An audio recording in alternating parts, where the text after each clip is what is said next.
अगले 2 दिन हरियाणा के लोगों के लिए मुसीबत भरे रहने वाले हैं, क्योंकि अपनी मांगों को लेकर रोडवेज कर्मचारियों ने फिर से चक्का जाम कर दिया है। प्राइवेट बसों को रोडवेज में शामिल करने के विरोध में ये 2 दिवसीय हड़ताल की जा रही है। मध्य रात्रि 12 बजे से ही रोडवेज कर्मचारियों ने बसों के पहिए रोक दिए। सुबह से आ रही खबरों के मुताबिक चक्का जाम का प्रदेश भर में मिला जुला असर देखने को मिल रहा है। पब्लिक को कोई परेशानी ना हो, आप समय पर वार्ता पर आए और वार्ता करके समस्या का हल करें।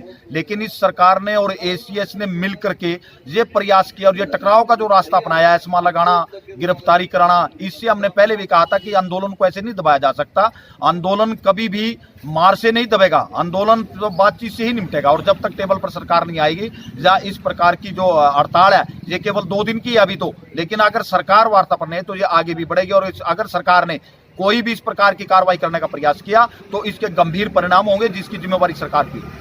कर्मचारियों ने ऐलान किया है कि वो 16 और 17 को हड़ताल करेंगे। कर्मचारियों की इस हड़ताल को सर्व कर्मचारी संघ समेत कई कर्मचारी संगठनों ने अपना समर्थन दिया है। आइए आपको दिखाते हैं प्रमुख जिलों की तस्वीरें, जहां रोडवेज कर्मचारी सरकार के खिलाफ हड़ताल पर बैठे हैं।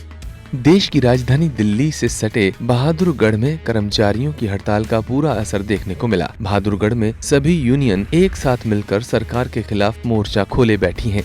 कर्मचारियों ने एक भी बस स्टैंड से बाहर नहीं निकाली और बस स्टैंड के गेट के सामने धरना भी दिया। हालांकि रोहतक में हड़ताल का खासा असर देखने को नहीं मिला।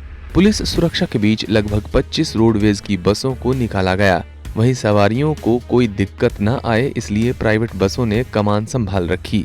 यमुनानगर में रोडवेज कर्मचारियों की हड़ताल का मिला जुला असर देखने को मिल रहा है। कई सेवाएं बाधित जरूर हैं, लेकिन फिर भी रोडवेज प्रशासन की तरफ से बसें चलाई जा रही हैं। 720 नई निजी बसों के परमिट देने के विरोध में गोहाना बस स्टैंड पर हरियाणा रोडवेज तालमेल कमेटी के बैनर तले कर्मचारियों ने सरकार के खिलाफ प्रदर्शन किया।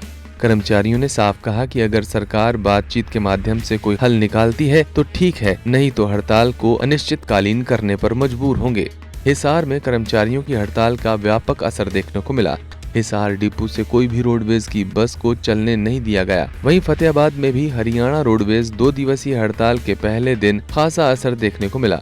कर्मचारियों की रणनीति के तहत डिपो में कोई भी ड्राइवर कंडक्टर नहीं आया। रोडवेज यूनियन की इस रणनीति के आगे प्रशासन भी बेबस नजर आया और मात्र 3 ही बसें डिपो से चली। एक ही हमारा मुद्दा है, 720 प्राइवेट बसें सरकार किलोमीटर स्कीम के तहत ठेके पर लेने का फैसला कर चुकी है और हम बार बार ये मांग कर रहे हैं कि बढ़ती आबादी अनुसार रोडवेज के अंदर सरकारी बसों का बेड़ा बढ़ाया जाए, परंतु सरकार सरकारी बसों को लाने की बजाय प्राइवेट बसों को ठेके पर लेकर के अपने निजी जो चहेते लोग हैं उनको फ़ायदा पहुंचाना चाहती है।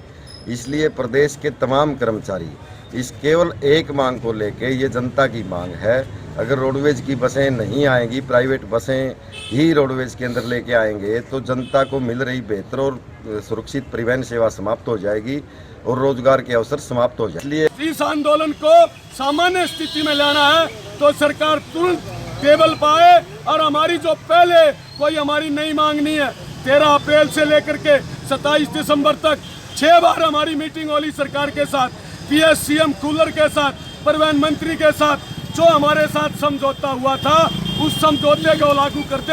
हमारी कोई वेतन बढ़ाने की मांग नहीं है और इस जनता के विभाग को ऐसे एजिटीज रखते हुए और बसों को बढ़ाने का काम करे।